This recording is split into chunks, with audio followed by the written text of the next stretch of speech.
Привет, мои хорошие! Сейчас посмотрим, что в дверь стучит, что на пороге. Итак, вы ждете письмо уведомления. Это могут быть также, конечно, еще документы на пороге.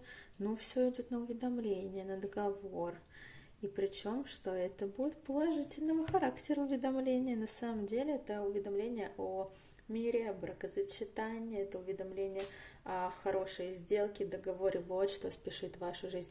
Договоренность, сделка, ну и, конечно же, то, что вы хотите, вот-вот уже завершится. Вы будете полностью спокойны и удовлетворены тем, что получилось, что действительно получится то, что задумано с документами.